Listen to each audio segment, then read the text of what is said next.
Rap hin fikin waan haaraan qabatee isin dhiyaatee jira. AI'n waan ajaa'iba haaraa qabatee isin dhiyaatee jira.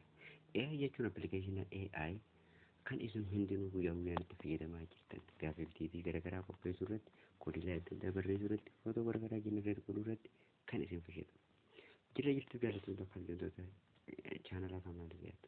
Salaamtaa isin dagannee assalaamu alaikum warahmatullahi wabarakatuh. Arraan tana qophii ajaa'ibaa bareedduu ta'e waa hedduu irraa barattan isiniif qabatee dhiyaatee jira.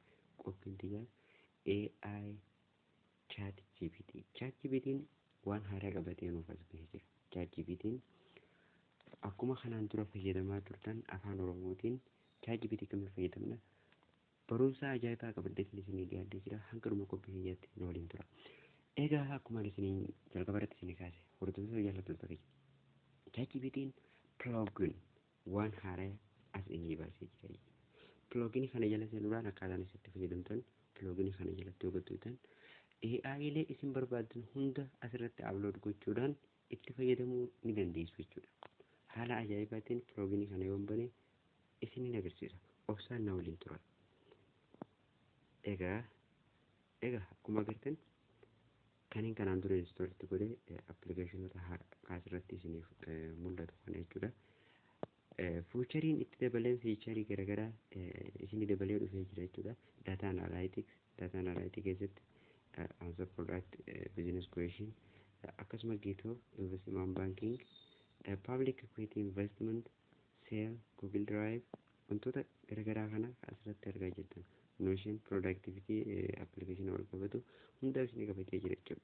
Creativity dhaa wajjin kan wal qabatu wantoota haaraa garaagaraa uumuudhaaf AI Canva ni beektan isin hundinuu gaammaa kan ammaan dura irraa isin qopheessee jiru. Wantoonni kun hundinuu gosoota AI keessaa isa tokko jechuudha. AI keessaa isa tokkodha.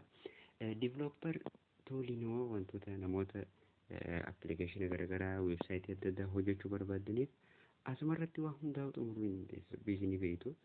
OpenAI developer ni jira, Vercel ni jira, appilikeeshina garaagaraa create godhuudhaan weebsaayitii garaagaraa create godhuudhaan host godhuu barbaadan Vercel kana fayyadamuudhaan AI Chat GPT qofa fayyadamuudhaan plugin kana upload itti godhuudhaan itti fayyadamuu ni dandeessu jechuudha. Fakkeenyaaf kan aadiyoon itti godhee ichilatti naa dabalama jechuudha. OpenAI kana agartanii continue asumarraan hin jaan jechuudha. Haala kanaan continue kan jeen itti naafuuf jechuudha. Amma waan hin barbaadineefi sobbeezii asirratti OpenAI dhasuu barbaadan asirratti aaditti godhachuu ni dandeessu jechuudha. Egaa haala kanaan aaditti godhuu dandeessu. Business and operation kanneen garaagaraa fayyadamuu barbaadaniif immoo wantoota kana hundaa hobbees sales articulary isaan kun hundinuu gosoota AI dhaati. Kanneen hundaa'u fayyadamuu ni danda'ama jechuudha. Data analytics fayyadamuu barbaadan post hold mixpel amplitude ramp isaan kan hundaa'u asumarraan kaa Chat GPT qofarraan fayyadamuu ni danda'ama jechuudha. Security garaagaraatiif kanneen fayyadamuu dandeessu. Educational research dha.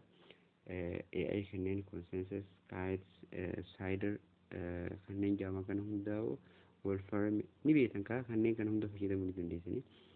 Security adda addaatiif appilikeeshinii Vanta, Malwarebytes, Bitder, Finder, Provision Praise Assistance kanneen hunda fayyadamuun hedduu salphaadha jechuudha. Egaa Chat GPT'n kana faankishiniilee kana qabatee nuuf dhiyaatee jira. Akkamitti itti fayyadamna tokkoon isaanii viidiyootti aantu keessatti bal'inaan qabadhee kanneen isin dhiyaadha. Hordoftoota jaallattoota chaanala kanaa qophiileen kiyya foon kan isinitti hojjete koomantii jalatti beeksisaa. Like, share, subscribe godhuudhaan hiriyoota keessan biraan gahaa. Qophiin akkanaa kun itti fufamoo itti fufuu kan jiru yaada keessan naaf kennaa. Hanga viidiyoo biraatti walitti deebinutti assalaamu alaikum warahmatullahi